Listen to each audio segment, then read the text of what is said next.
We've gone through a lot of microwaves in our day, and this time we decided to go with a commercial microwave oven in hopes that it will last.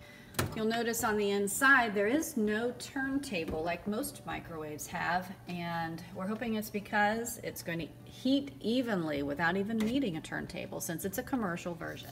This glass surface is actually caulked, and there's silicone caulking all around here for a very smooth, wipeable surface from front to back. When we were unpacking this, we decided to leave the blue film on just for protection, but you can see it's stainless underneath there too. We find that we don't really cook in our microwave, and so we're mostly reheating things, and for that reason we really want the simplicity of a rotary knob instead of all those little buttons, and we don't even use different power levels. So we went with a stripped down simple version where it even marks the seconds up to a minute, and I'll show you how it works. So for instance, if we put in 1 cup of water and want to heat that up, it's going to take a minute to, I'll put it at 1.5, and it's flashing about 1 second per flash.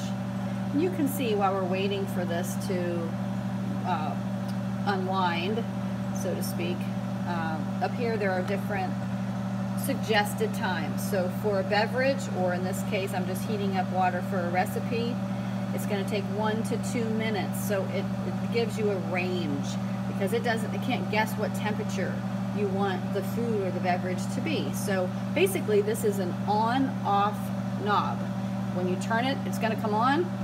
When you turn it all the way to 0, it will turn off. No other buttons.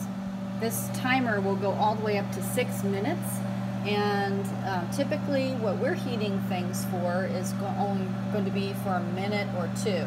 So we're watching this countdown, and there are also these letter buttons. They're not actually buttons, they're labels, A, B, C, D, E, F. So if, for instance, you wanted to make a chart maybe that says, you know, for hot chocolate, F.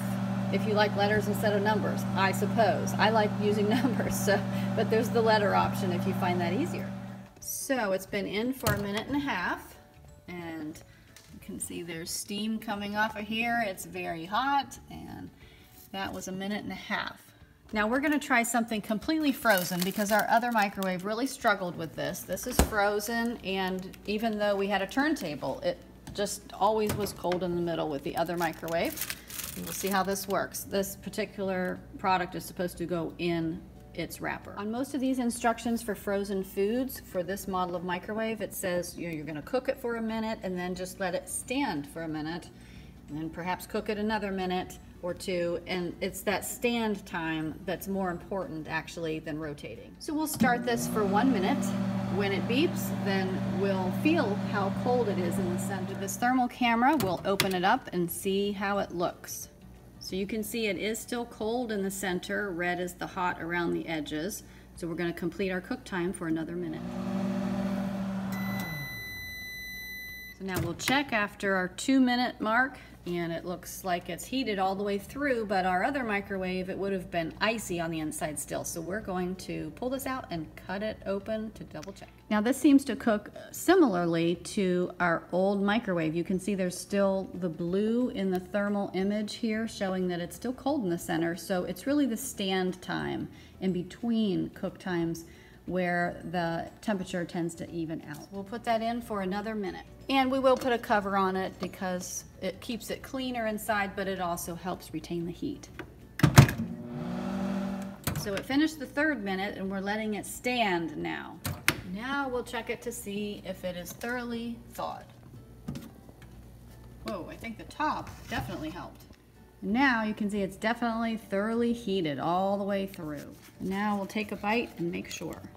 So it is heating about the same as our old microwave. Once we put that cover on, and once we used the stand and wait for it to heat evenly times, it works great. So assuming that this commercial version lasts at least as long as or longer than all the other ones that we've gone through, we are looking forward to using this. So this commercial version, you can see, is definitely different, but the big advantage is it's easier to clean. There's no turntable to have to clean underneath, and it's very simple on-off operation.